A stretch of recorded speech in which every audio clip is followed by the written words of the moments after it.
Robert Daly is director of the Kissinger Institute on China and the United States here at the Wilson Center, and we'll welcome him back for another edition of Now. Robert, thanks for joining us once again. Thank you. We always have lots to talk about when it comes to China. Something really interesting happening in the Pacific Ocean as we speak. RIMPAC, this is the Rim of the Pacific military exercises, which is hosted by the United States every other year since 1971, and it's the world's biggest international military exercise.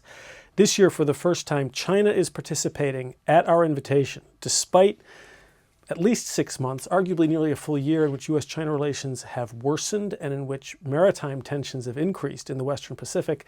They are coming as our guest with 4 ships, a frigate, a destroyer, a supply ship, and a military ship, and they'll be in the waters around Hawaii, working with a number of our allies on interoperability. Why now? Why is this the first time China has been invited to the party? Is it because of the growing prowess of their Navy, or is it because the U.S. is reaching out and this is an opportunity? It's a little bit of both. The reach out happened over a year ago when Sam Locklear, who's the Commander-in-Chief of the Pacific Forces, invited China in an effort to improve our military-to-military relations, to try to get the Chinese to be a little bit more transparent about their intentions and to just get better communications that would help with crisis avoidance and crisis management. Now, the invitation was issued before U.S. China relations stumbled into this current extended rough patch, but I think no regrets on the part of the Navy having them there. Well, speaking of the rough patch, can there be a direct or indirect improvement of relations around the South China Sea, for example, an area of high tension? Can this have an effect on that? I don't think it will have a direct impact one way or the other. There are people who criticize it as useless. I think that's wrong. There are also people who criticize it, something here in the Washington paper just yesterday, as giving too much prestige and perhaps giving away military intelligence to the Chinese. We are pretty careful about that. I think that any time now we are talking to each other, building relations. I don't hold out terribly high hopes for them, but it's far better than excluding them. And the last time this was held in 2012, China complained that this was an exercise in American imperialism and in building alliances in a Cold War model that was aimed against China.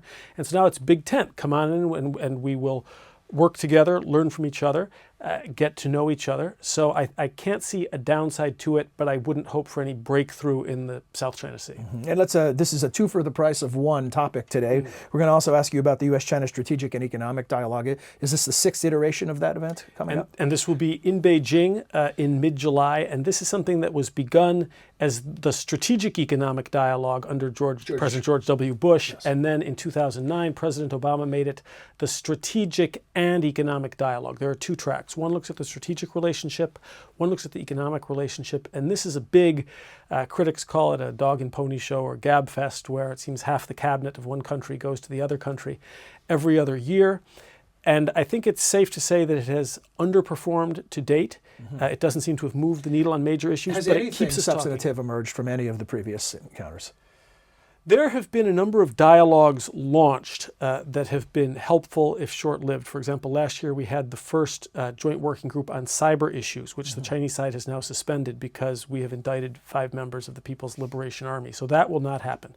However, particularly now when relations and trust are so low, perhaps as low as they've been since 1989, the chance to sit down together, even though I don't expect big deliverables or breakthroughs, there's an opportunity, badly needed, for signaling the intention to avoid conflict and to perhaps take a time out and to reach new accommodations that will prevent us from actually becoming enemies in the Western Pacific or elsewhere, and that's what it's about. Is there a specific agenda for the meeting? There's a very complex agenda, but the agenda and the calendars are usually not released until the very last minute, especially when it is held in Beijing. And so we know roughly when it's going to happen, but no agenda has yet been made public. It will cover government to government and people to people relations both. Do we even know who's attending at this point? We know that the principals on each side are going to be John Kerry, Secretary of State, and Secretary Liu of Treasury for the United States. And on the Chinese side, it will be Yang Jiechi and Wang Yang. So they will lead on the economic and strategic sides, and there will be many hundreds of people involved on both sides. It's primarily this year a signaling opportunity. Have the respective presidents ever been involved directly? They have not been involved. They will meet again in November in Beijing when President Obama goes to China. But they're going against, as I mentioned, a background of tension in which the United States and China are articulating very different security concepts for the region.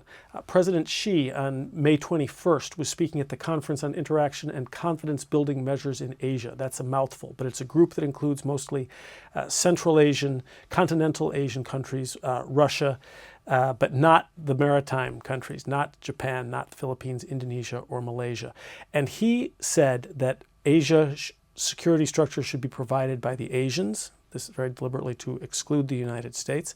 And he said that development was an important part of security. So he called for a new architecture, a new security concept. And in concert with that, there's a critique of the United States that says we're still mired in Cold War-style zero-sum alliance building. Now, we also have a concept, and you may have heard this from President Obama in speaking about Russia's actions in the Ukraine and China's actions in the South China Sea, which tells China and Russia that they're outdated.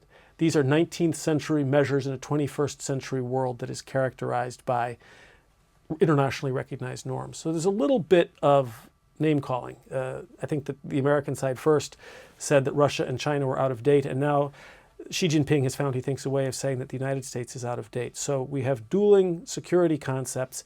This is one of the things that Presidents Obama and Xi will be discussing in Beijing in November. One final quick thought, Robert. Looking ahead, you've mentioned the tensions that are simmering, not boiling over at this point. What's likely to happen first as far as the next steps?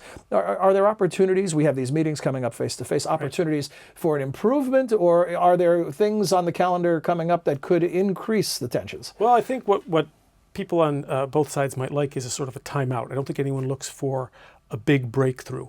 But if we could merely have a non-escalation, that would be helpful. But there are no signs of that. Just this week, China released a new map of China. They had traditionally shown it horizontally, with China in the middle and a little cutout in one corner of the South China Sea with the 9-dash line. Now they're doing a single image, vertical image, which comprises all of the South China Sea, right down to the island of Borneo. So it's a very powerful graphic. It doesn't present the South China Sea as a set-aside. It looks much more like the integral sacred territory of China. I think it's probably quite an effective move. So there is no sign of China backing off of its territorial claims, and that for the United States is the sticking point. Instead, the gauntlet has been thrown down, huh? Perhaps. Well, thanks for joining us. We'll look forward to the next round of discussions because there's always, as I said, something interesting to discuss. There will be more to go through. Thanks, Robert. Thank you.